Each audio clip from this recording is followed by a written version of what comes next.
5억을 들여 미국 명문대 졸업장을 손에 쥐었습니다.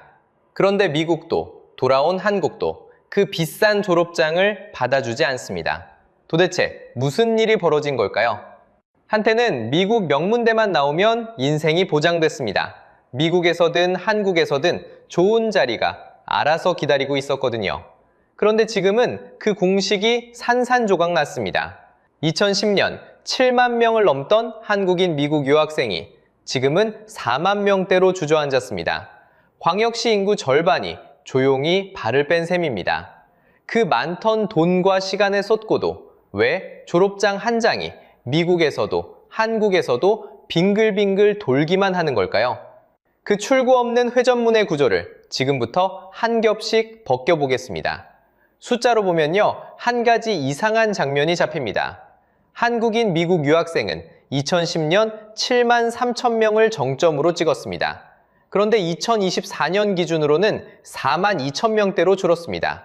14년 만에 42%가 빠진 겁니다. 쉽게 말하면요, 광역시 인구의 절반쯤이 조용히 미국에서 발을 뺀 셈입니다. 여러분은 여기서 이렇게 생각하실 수 있습니다. 유학생이 좀 줄었구나. 그게 무슨 몰락이냐? 그런데 같은 시기 다른 나라를 보면 이야기가 완전히 달라집니다. 인도는 같은 미국 유학인데 무려 36만 명까지 불어났습니다. 중국을 제치고 당당히 1위에 올라섰습니다. 한국은 등을 돌리는데 인도는 때로 몰려가고 있는 겁니다. 자, 여기서 핵심입니다. 똑같은 미국 유학입니다. 똑같은 학교, 똑같은 졸업장입니다. 그런데 한쪽은 발을 빼고 한쪽은 줄을 섭니다. 이상하지 않으세요? 만약 미국 유학이 그냥 시들해진 거라면 인도도 같이 식어야 정상입니다. 그런데 현실은 정반대로 갈라졌습니다. 그래서 저는 이렇게 말씀드리고 싶습니다. 미국 유학은 줄어든 게 아닙니다. 갈라진 겁니다.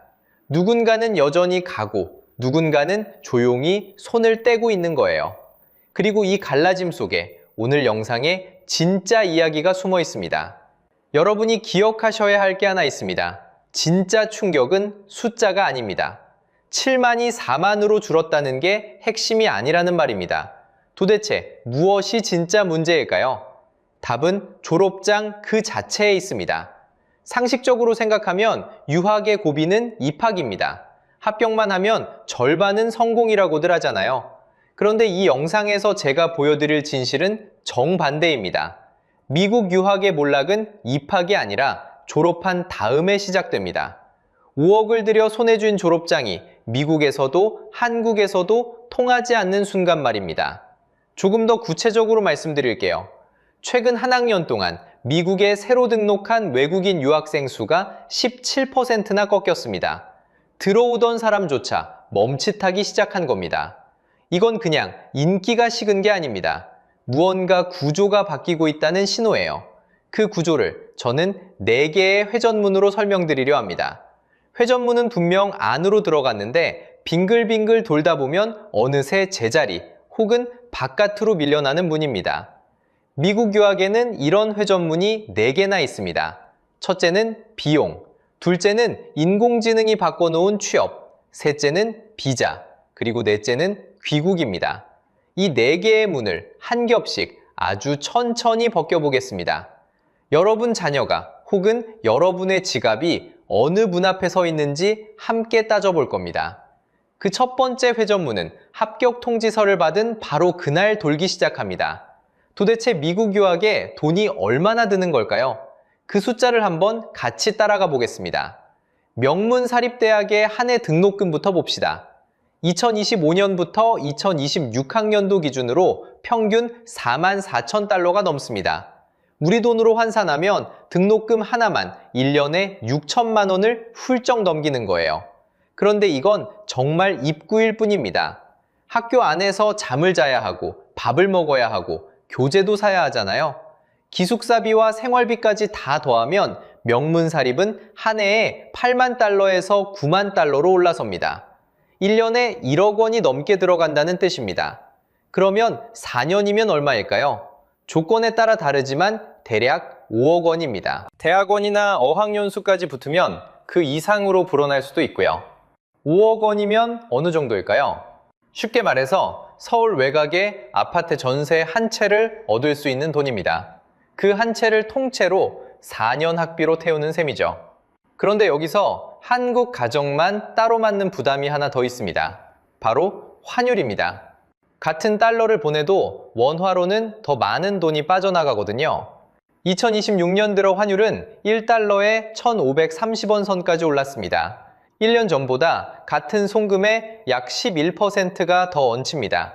명문권 학비를 보내는 부모라면 1년에 800만 원에서 900만 원이 추가로 나갑니다. 등록금 고지서에는 적혀 있지도 않은 돈이에요. 그래서 이건 보이지 않는 두 번째 등록금이라고 부를 만합니다. 비용은 여기서 끝나지 않습니다. 미국은 의료비가 무섭기로 유명하죠. 유학생은 학교가 지정한 건강보험에 의무로 가입해야 합니다. 한 해 보험료만 1,800달러에서 3,000달러가 듭니다.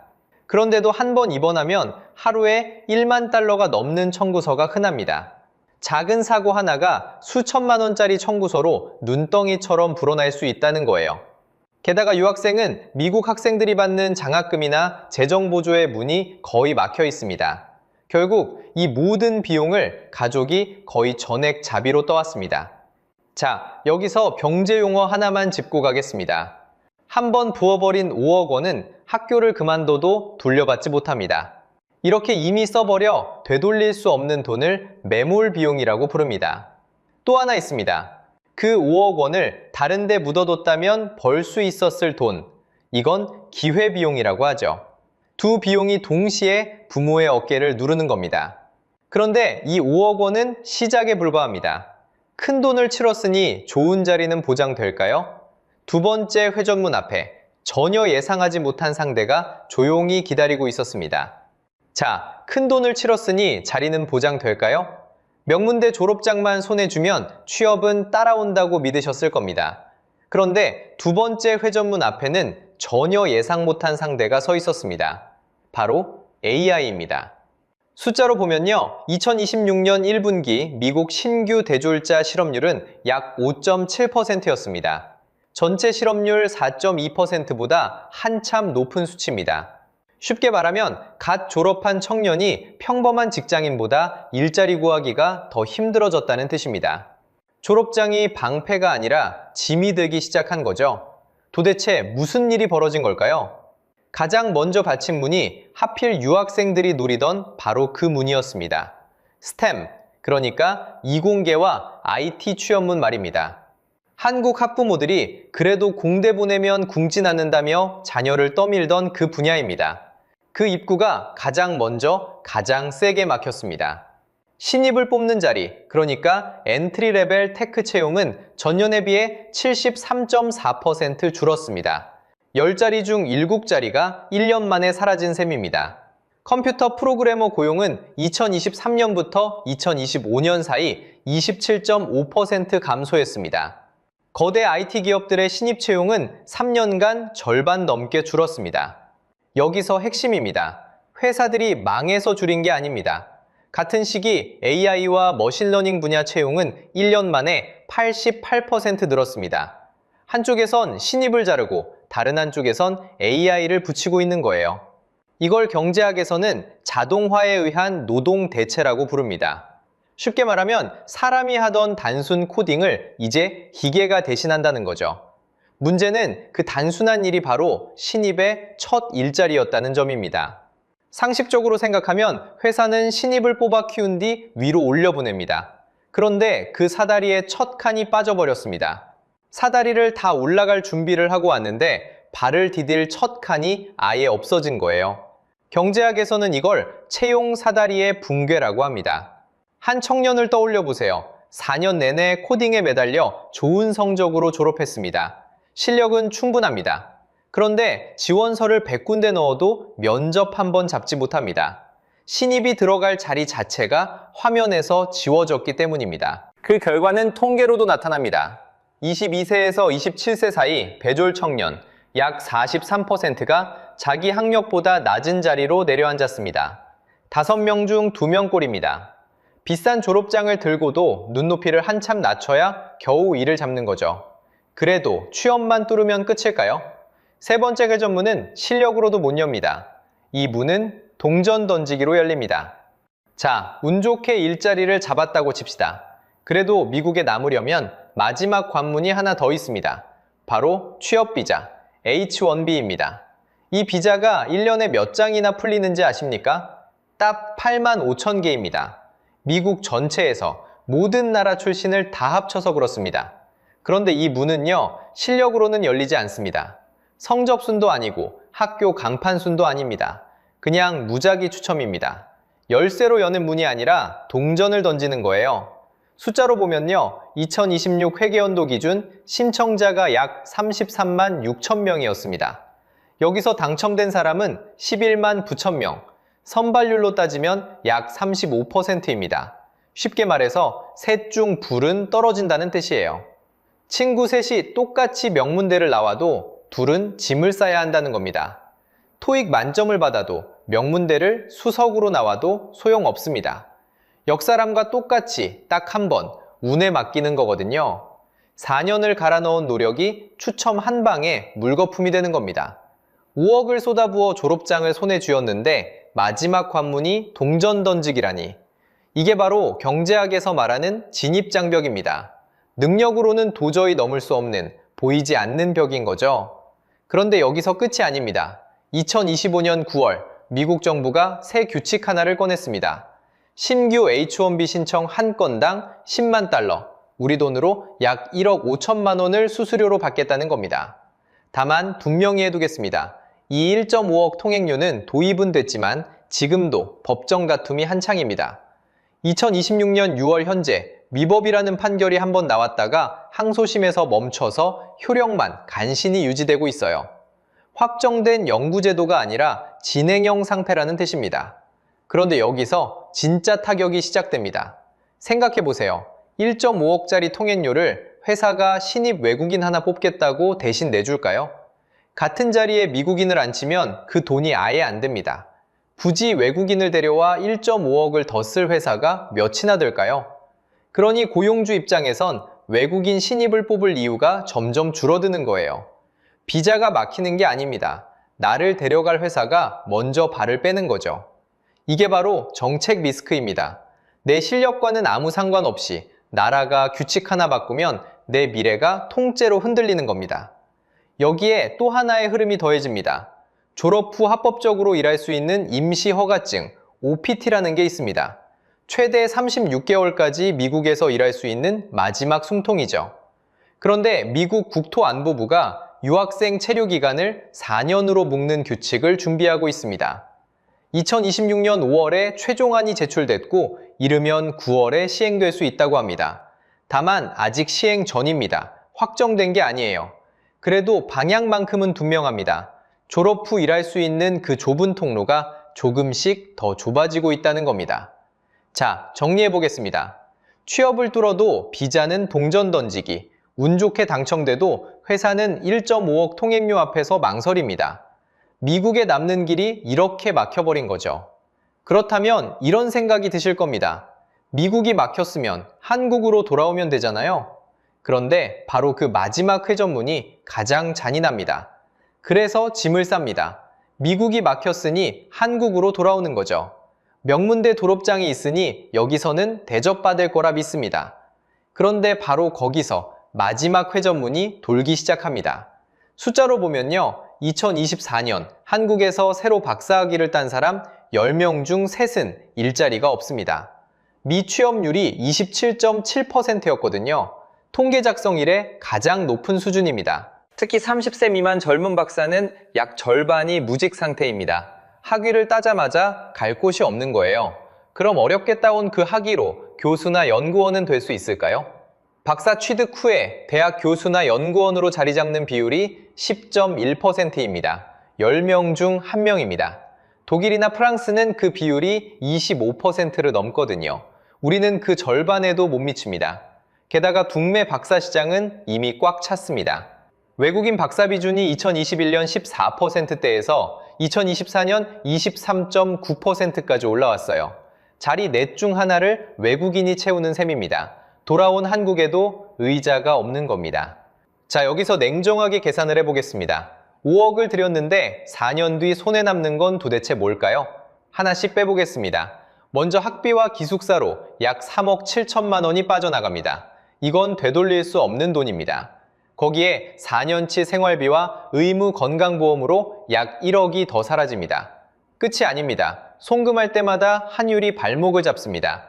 1년 전보다 원화 부담이 11% 무거워졌으니 환율 손실만 약 3천만 원입니다.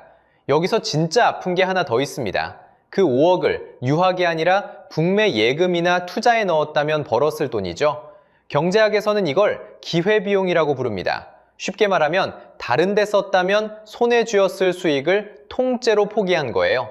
그렇게 다 빼고 나면 남는 게 뭘까요? 종이 졸업장 한 장입니다. 그리고 미국에서도 한국에서도 통하지 않는 4년짜리 경력 공백이죠. 결국 5억을 태워서 손에 쥐는 건 고작 졸업장 한 장입니다. 새벽 4시에 일어나 하루 16시간 운전하는 화물차 기사분들 계시죠? 한 달 매출이 800만 원이어도 기름값, 톨비, 보험료, 할부금 빼고 나면 손에 쥐는 건 200만 원이 안 됩니다. 유학도 똑같습니다. 5억이라는 큰 매출을 찍어도 다 빠져나가고 남는 건 졸업장 한 장이에요. 30 몇 살에 귀국한 분을 떠올려 보세요. 미국 명문대 학위를 들고 면접장에 앉습니다. 그런데 면접관이 묻습니다. 지난 4년 동안 한 일이 뭐냐고. 경력 공백 앞에서 비싼 졸업장은 말을 잃습니다. 그래서 면접에서 미끄러져지죠. 영주권이 없으면 신분이 불안정해 협상력이 약해진다는 이야기도 있습니다. 단정하긴 어렵지만 안정된 자리일수록 멀어지는 건 분명합니다. 여기서 알아둘 개념이 하나 있습니다. 매몰 비용의 오류입니다. 이미 부어버려 되돌릴 수 없는 돈이 아까워서 빠져나오지 못하고 계속 끌려가는 심리죠. 5억을 이미 썼으니 어떻게든 본전을 뽑아야 한다는 마음. 바로 그게 회전문 안에서 계속 돌게 만드는 함정입니다. 자, 여기서 핵심입니다. 이 4개의 회전문은 우연이 아닙니다. 누군가 설계한 구조입니다. 그런데 그 설계를 보면 우리가 그동안 잘못 본 게 하나 있습니다. 유학생이 줄었다고 했죠? 사실은 줄어든 게 아니라 갈라진 겁니다. 무슨 말이냐면요. 미국 유학을 포기한 건 유학 자체가 아니에요. 무리해서 가던 중산층이 빠진 겁니다. 진짜 돈 많은 최상위층은 지금도 그대로 보냅니다. 5억이 부담스럽지 않은 분들이거든요. 결국 가운데 어중간한 층만 잘려나간 거예요. 이걸 경제학에서는 양극화, 쉽게 말하면 아령시장이라고 부릅니다. 양끝의 무게추는 그대로인데 가운데 손잡이만 가늘어진 모양이죠. 그러니까 통계상 숫자는 줄어도 무리한 중산층 가정만 골라서 빠져나간 겁니다. 우리 집은 이 아령의 어느 쪽에 서 있는지 한번 생각해 보세요. 그런데 더 무서운 건 따로 있습니다. 왜 사람들은 출구도 없는 이 문에 5억을 거는 걸까요? 답은 불안입니다. 남들 다 가는데 우리만 안 보내면 뒤처지는 거 아닐까? 이 마음에 갇히는 거예요. 이걸 경제학에서는 포로 시장이라고 합니다. 한번 들어가면 빠져나올 선택지가 없어서 울며 겨자 먹기로 비싼 값을 치르는 시장을 말하는 거죠. 옆집이 보내면 우리도 보내야 할 것 같고 안 보내면 자식한테 죄 짓는 기분이 듭니다. 그 불안을 파는 게 바로 이 시장의 설계예요. 부모는 포로가 된 채 간판 하나에 5억을 거는 겁니다. 여기서 인도와 비교해 보겠습니다. 인도는 같은 미국 유학을 전혀 다르게 씁니다. 졸업 후 합법 취업 통로인 OPT, 그 입구만 놓고 봐도 1년에 41%가 늘었어요. 9만 7천 명이 넘습니다. IT와 이공계 전공으로 취업 경로를 미리 깔아두고 회전문을 뚫는 거예요. 그런데 한국은 명문대 간판 그 자체에 베팅합니다. 출구는 계산하지 않고 입구만 보는 거죠. 같은 문 앞에서 한쪽은 열쇠를 챙기고 한쪽은 간판만 봅니다. 자, 그럼 앞으로는 어떨까요? 안타깝게도 회전문은 더 빡빡해집니다. 환율은 1,530원대, 고환율이 뉴노멀로 굳는 중이고 AI는 신입 자리를 계속 지우고 있어요. 미국의 반이민 기조도 풀릴 기미가 없습니다. 입구는 비싸지고 출구는 더 좁아지는 거예요. 5억의 문턱은 구조적으로 더 높아진다는 뜻입니다. 그래서 무엇을 해야 할까요? 첫째, 간판부터 보지 마세요. 돈을 어떻게 회수할지 그 경로부터 거꾸로 설계하는 겁니다. 둘째, 전공과 비자와 취업 가능성을 입학 원서를 쓰기 전에 미리 계산하세요. 셋째, 그 5억을 다른 데 썼다면 벌었을 돈, 그 기회비용을 냉정하게 비교해 보는 겁니다. 간판은 잠깐이지만 출구 없는 회전문은 4년을 갑니다. 여러분이라면 5억을 미국 유학에 거시겠습니까? 아니면 다른 길을 택하시겠습니까? 댓글로 솔직한 생각을 남겨주세요. 다음 영상에서는 그 5억을 손에 쥔 청년들이 왜 다시 짐을 싸서 해외 취업으로 몰리는지, 한국 청년 해외 취업 러시의 진짜 속내를 파헤쳐 보겠습니다. 오늘 영상이 유익하고 재밌으셨다면 구독과 좋아요 부탁드리겠습니다. 시청해주셔서 감사합니다. 2025년 한 해 한국에서 무려 36만 3천 명이 세상을 떠났습니다. 하루 평균 995명, 코로나 때를 빼면 사상 최다 수준이에요. 상식적으로 생각하면 장례식장은 미어 터져야 정상입니다. 그런데 현실은 정반대예요. 죽는 사람은 사상 두 번째로 많은데 정작 장례식장은 전국에서 문을 닫고 있거든요. 실제로 2021년 1107곳이던 전국 장례식장이 2025년엔 1075곳으로 줄었습니다. 16년을 이어온 제주대병원 장례식장마저 2025년 7월 조용히 불을 껐고요. 한때 150곳이 넘던 상조업체도 지금은 76곳으로 반토막이 났습니다.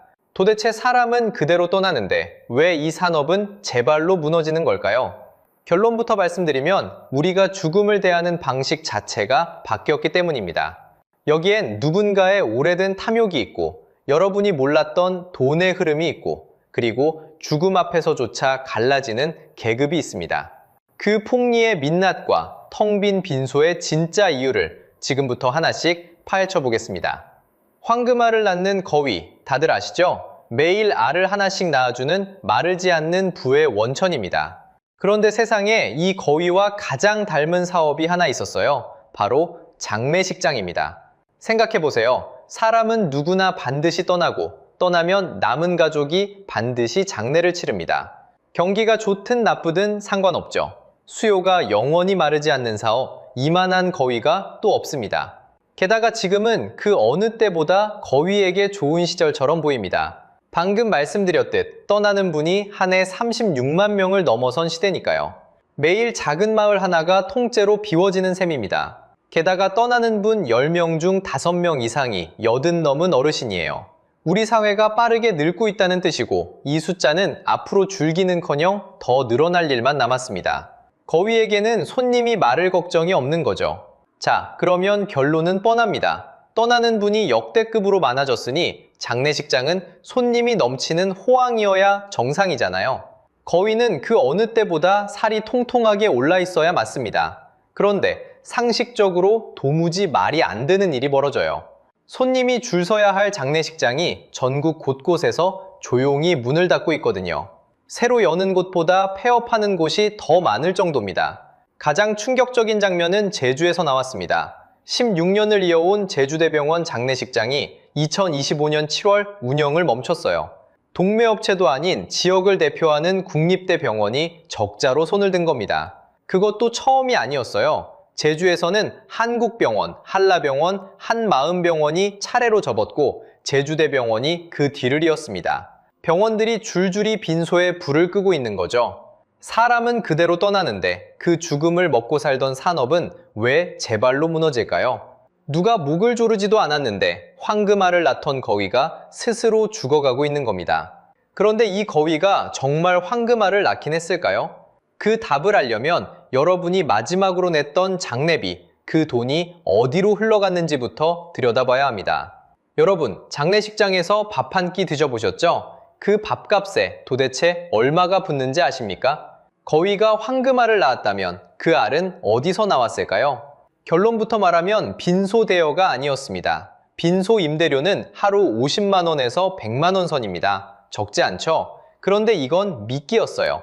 진짜 돈은 음식과 장례용품에서 빠져나갑니다. 숫자로 보면요. 2015년 한국소비자원 조사 기준 평균 장례 비용이 1,380만 원이었습니다. 그 뒤로 공식 평균 통계는 사실상 끊겼어요. 지금은 추정치로 한 건에 1,700만 원에서 많게는 2,600만 원까지 든다고 봅니다. 어디까지나 추정이에요. 이 큰 돈이 어디로 가는지 따라가 볼게요. 사흘치 빈소 대여료가 빠지고 문상객 한 명 밥값 1만 5천 원에서 3만 원이 붙습니다. 손님이 수백 명이면 식대만 수백만 원이죠. 여기에 수의가 붙고 관이 붙고 재단꽃이 또 붙습니다. 자, 여기서 핵심입니다. 이 장례용품의 마진이 상상을 초월해요. 국정감사 자료를 보겠습니다. 국립대병원 장의용품 마진율이 병원에 따라 38%에서 177%까지 벌어졌습니다. 어떤 곳은 100만 원에 들여와 130만 원에 팔지만 어떤 곳은 270만 원 넘게 받았다는 뜻이에요. 같은 병원 간판인데 슬픔에 붙는 가격표가 제멋대로였던 겁니다. 대표 사례 하나, 전북대병원 수해 8호입니다. 병원이 들여온 계약가가 329만 원이었어요. 그런데 유족에게 판 값은 507만 원이었습니다. 수해 한 벌에 178만 원이 그냥 얹힌 거죠. 178만 원이면 웬만한 가족 한 달 생활비입니다. 그게 고인의 마지막 옷 한 벌에 붙었어요. 그러니 병원 장례식장 한 해 매출이 어땠을까요? 서울대병원이 106억 원, 전북대병원이 112억 원이었습니다. 빈소 몇 개짜리 공간에서 100억대가 나온 거예요. 그런데 이상하지 않으세요? 이렇게 비싼데 왜 유족들은 따지지도 깎지도 않았을까요? 여기서 경제학 개념 하나가 등장합니다. 바로 포로시장이에요. 쉽게 말하면 한 번 들어가면 다른 선택지가 없어 울며 겨자 먹기로 비싼 값을 치르는 시장입니다. 생각해보세요. 부모님이 갑자기 돌아가셨고 손에 쥔 시간은 상을 뿐입니다. 그 경황에 수익값을 검색하고 옆 장례식장과 비교하고 관값을 흥정할 수 있겠습니까? 못합니다. 슬퍼할 겨를도 없는데 누가 계산기를 두드리겠어요? 그래서 부르는 게 값이 됩니다. 업계 입장에선 이만큼 완벽한 포로가 없죠. 결국 여러분은 슬퍼할 시간에 정가표도 없는 계산서를 받아든 셈입니다. 329만 원짜리 수의를 팔아 남기는 게 178만 원. 사람이 약해진 순간을 정확히 노린 가격표였어요. 이게 거위를 살찌운 진짜 모이였습니다. 그런데 이렇게 잘 벌던 거위의 목을 조른 첫 번째 사건이 2020년에 시작됩니다. 자, 여기서 핵심입니다. 장례식장이 돈 버는 공식엔 숨은 전제가 하나 있었어요. 바로 빈소를 채우는 조문객입니다. 사람이 와야 밥을 먹고 밥을 먹어야 식대가 붙거든요. 그런데 이 전제가 어느 날 갑자기 무너졌습니다. 사람은 그대로 떠나는데 빈소만 텅 비기 시작한 거예요. 첫 번째 사건은 2020년 코로나와 함께 찾아왔습니다. 처음엔 다들 잠깐일 거라 생각했어요. 거리두기 때문에 잠시 조문을 미루는 거라고요. 그런데 한번 끊어진 발길은 거리두기가 풀린 뒤에도 돌아오지 않았습니다. 사람들이 이때 알아버린 거죠. 굳이 가지 않아도 된다는 걸요. 빈소를 찾는 대신 휴대폰으로 조의금을 보냅니다. 손가락 몇 번이면 조문이 끝나는 시대가 된 거예요. 그 결과가 숫자로 나타납니다. 장례식장 한 곳당 평균 조문객이 10년 전에 절반 이하로 줄었어요. 식대로 벌던 장례식장 입장에선 매출의 절반이 사라진 겁니다. 그런데 여러분, 코로나는 방아쇠였을 뿐입니다. 진짜 무서운 변화는 그 아래에서 천천히 진행되고 있었어요. 바로 우리가 사는 방식 자체가 바뀐 겁니다. 숫자로 보면요, 지금 한국에서 혼자 사는 가구가 804만이 넘습니다. 전체의 36.1%, 10집 중 서너 집이에요. 4년 전보다 140만 가구나 늘었습니다. 혼자 산다는 건 단순히 외롭다는 얘기가 아닙니다. 내 장례식에 올 사람의 명단이 짧아진다는 뜻이에요. 결혼식 하객이 곧 내 장례식 조문객이라는데 그 명단이 비어가는 거죠.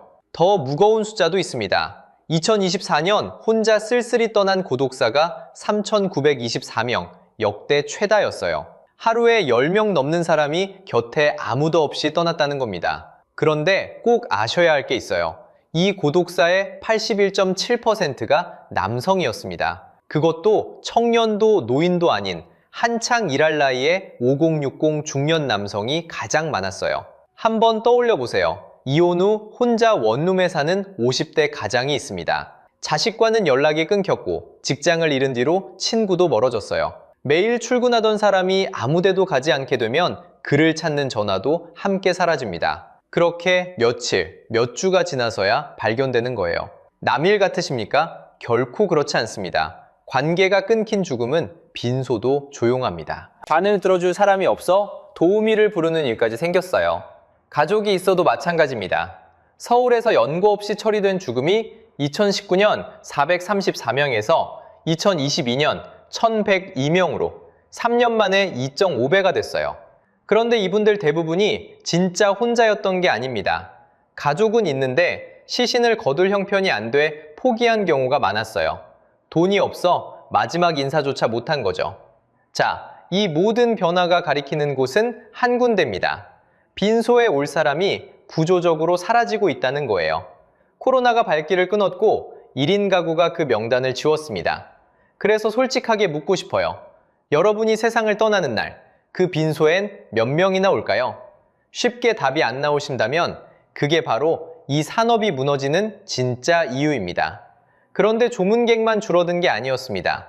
이번엔 유족들이 아예 빈소 자체를 거부하기 시작했어요. 여러분, 빈소라는 말 아시죠? 고인을 모시고 조문객을 받는 그 방입니다. 그런데 요즘은 그 빈소 자체를 아예 차리지 않는 사람이 빠르게 늘고 있어요.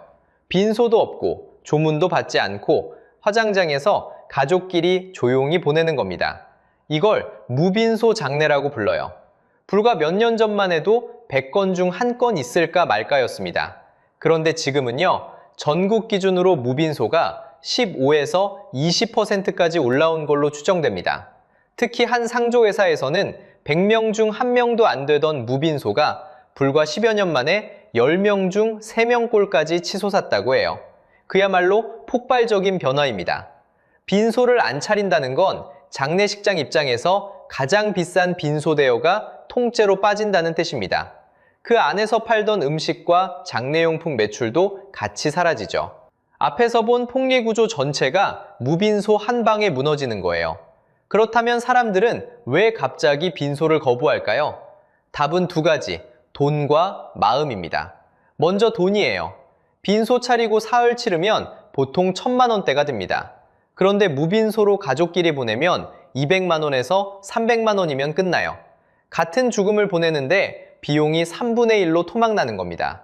여기서 경제학 용어 하나, 전환 비용을 짚을게요. 늘 하던 방식을 바꿀 때 드는 부담을 말합니다. 쉽게 말하면 나만 안 하려 할 때 받는 눈치까지 다 포함이에요. 예전엔 이 전환 비용이 엄청났습니다. 빈소 안 차리면 불효자 소리 듣고 친척 문총을 견뎌야 했죠. 그래서 다들 울며 겨자 먹기로 1,000만 원대를 썼던 겁니다. 그런데 코로나를 지나며 그 눈치가 싹 사라졌어요. 조문 안 받는 게 더 이상 이상한 일이 아니게 된 거죠. 전환 비용이 사라지자 비싼 옛 방식을 붙잡을 이유도 같이 사라졌습니다. 둘째는 마음입니다. 이게 진짜 핵심이에요. 여러분, 솔직히 그동안 우리 장례 문화 좀 과하다고 느끼지 않으셨습니까? 슬퍼할 겨를도 없이 사흘 내내 손님 받고 밥 차리고 부의금 장부 정리하고 누가 왔네 안 왔네 따지고요. 정작 고인을 차분히 떠나보낼 시간은 없었죠. 이제 그 시대가 저물고 있습니다. 많은 분들이 말해요. 허례허식은 그만하자고. 떠들썩하게 손님 치르는 것보다 가족끼리 조용히 마지막을 지키는 게 낫다고요. 그게 점점 당연한 정서가 되고 있습니다. 사실 이건 장래만의 이야기가 아닙니다. 결혼식도 호텔 빌려 수백 명 부르던 시대가 가고 작은 결혼식이 늘고 있죠. 조의금, 축의금도 부담스럽다는 목소리가 커지고 있어요. 경조사라는 이름으로 돈 봉투를 주고받던 그 오래된 투마시가 우리 세대에서 조용히 막을 내리고 있는 겁니다. 게다가 화장률은 이미 95%를 넘었어요. 100명 중 95이 화장으로 가니 사흘씩 빈소를 지킬 이유도 옅어집니다.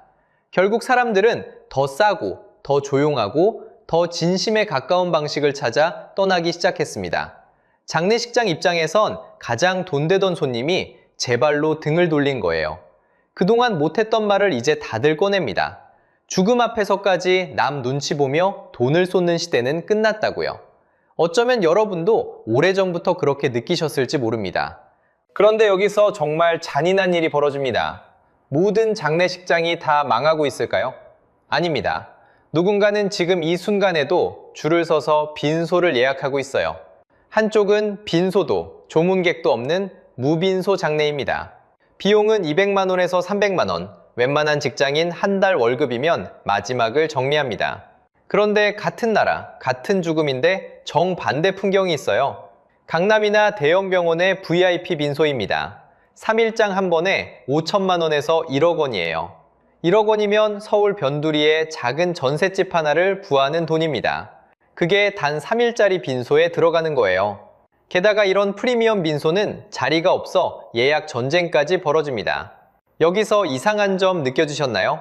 한쪽은 200만 원, 다른 쪽은 1억 원, 무려 50배 차이입니다. 그런데 진짜 소름 돋는 건 그 사이에 있어야 할 게 사라졌다는 사실이에요. 불과 얼마 전까지 우리 대부분은 어땠습니까? 빈소 차리고 친척 모이고 조문객 받고요. 그렇게 보통의 장례를 치렀습니다. 비용은 대략 1,000만 원대로 추정돼요. 너무 싸지도 비싸지도 않은 그 보통 장례. 그게 우리 대부분의 마지막 모습이었는데 그 한가운데가 지금 통째로 무너지고 있는 겁니다.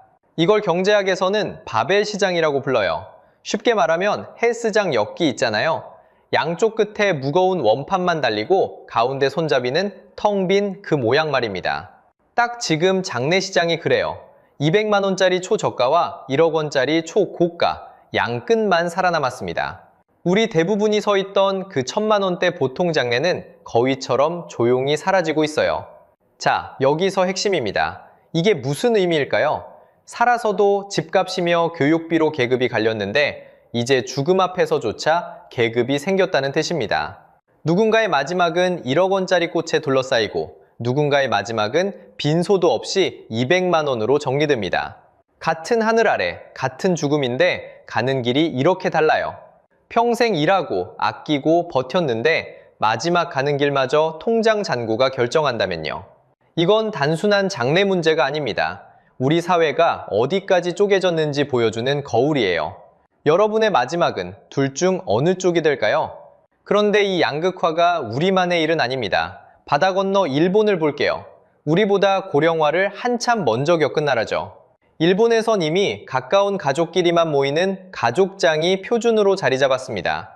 한때 일본도 성대한 장례가 당연했어요. 그런데 고령화가 깊어지고 1인 가구가 늘면서 작고 조용한 장례가 새 기본값이 됐습니다.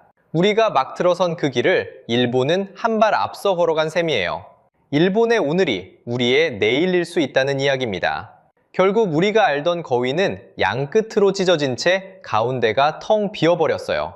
그렇다면 텅 빈 거위의 자리엔 도대체 무엇이 들어서고 있을까요?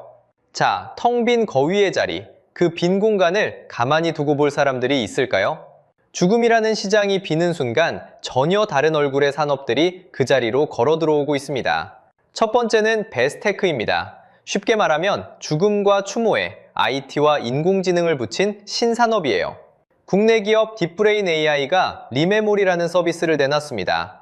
사진 한 장과 음성 10초만 있으면 떠난 분의 얼굴과 목소리를 인공지능이 화면 위로 다시 불러옵니다. 영정사진이 말을 거는 셈이죠. 이 기술은 세계 최대 가전박람회 CES에서 2해 연속 혁신상을 받았고 이미 상조 상품으로 연결되고 있어요. 두 번째는 친환경 장례입니다. 여러분, 화장이 깨끗한 이별이라고만 생각하셨을 겁니다. 그런데 시신 한 구를 화장할 때 나오는 이산화탄소가 160에서 200kg쯤 돼요. 자동차 한 대로 서울에서 부산을 2번 왕복할 때 나오는 매연과 비슷한 양입니다. 마지막 가는 길에도 탄소가 붙는 거죠. 그래서 등장한 게 산분장입니다. 유골을 곱게 갈아 산이나 바다, 강에 뿌리는 방식이에요. 우리나라에선 2025년 1월 24일에 정식 합법화됐습니다. 단 바다에 뿌릴 땐 해안선에서 5km 이상 나가야 해요. 해외는 더 나아가 물로 시신을 분해하는 수분 해장, 미국에선 버섯 균사체로 만든 관까지 등장했습니다. 이 버섯관은 2025년 6월 미국 메인주에서 처음 땅에 묻혔어요. 자, 여기까지 들으면 뭔가 희망찬 미래처럼 들릴 수도 있습니다. 기술이 죽음의 빈자리를 채워주는구나 하고요. 그런데 한 걸음만 물러서서 생각해 보셨으면 합니다. 장례식장이 무너진 진짜 이유. 그건 손님이 줄어서도 가격이 비싸서만도 아니었습니다. 떠난 사람을 배웅하러 와줄 사람이, 그 곁을 채워줄 관계가 사라졌기 때문이에요. 텅 빈 빈소는 단순히 망한 가게가 아닙니다. 사람과 사람 사이를 잇던 끈이 끊어진 자리, 그 결과물이에요. 한때 우리는 옆집 초상에 밤새 국밥을 나르고 관을 함께 메고 곡을 함께 했습니다. 그게 공동체였죠. 그 끈이 풀리니 빈소가 비었고, 빈소가 비니 거위가 굶었고, 끝내 산업 하나가 통째로 주저앉은 겁니다. 결국 장례식장의 몰락은 우리 인간관계의 몰락을 비추는 거울이었던 셈이에요. 그렇다면 앞으로는 어떻게 될까요? 방향은 또렷합니다. 무빈소와 가족장이 점점 표준이 되고 데스테크와 친환경 장례도 빠르게 자리를 넓혀가겠죠. 그 사이에서 우리 대부분이 치르던 1,000만 원대 보통 장례는 조용히 사라져갈 가능성이 큽니다. 그래서 여러분께 3가지를 꼭 권하고 싶어요. 먼 일이 아니라 누구에게나 반드시 닥치는 일이니까요. 첫째, 장례비는 미리 비교하고 공시가격을 확인하세요. 슬픔에 빠진 그 순간엔 흥정도, 비교도 불가능합니다. 둘째, 어떤 방식으로 보내드릴지 가족과 미리 이야기를 나눠두세요. 막상 닥치면 정신이 없어 그냥 끌려가거든요. 셋째, 상조에 가입하셨다면 약관과 환급 조건을 꼭 따져보세요. 나중에 돌려받지 못하는 경우가 적지 않습니다. 자, 마지막으로 하나 여쭙고 싶습니다. 여러분의 마지막 가는 길은 어떤 풍경이면 좋겠습니까? 북적이는 빈소가 좋으신가요? 아니면 가족끼리 조용한 배웅이 좋으신가요? 댓글로 여러분의 생각을 들려주세요. 그리고 다음 영상에서는 그 빈자리를 노리는 상조업계의 민낯을 파헤쳐 보겠습니다. 오늘 영상이 유익하고 재밌으셨다면 구독과 좋아요 부탁드리겠습니다. 영상 제작에 큰 힘이 됩니다. 다음 영상에서 뵙겠습니다.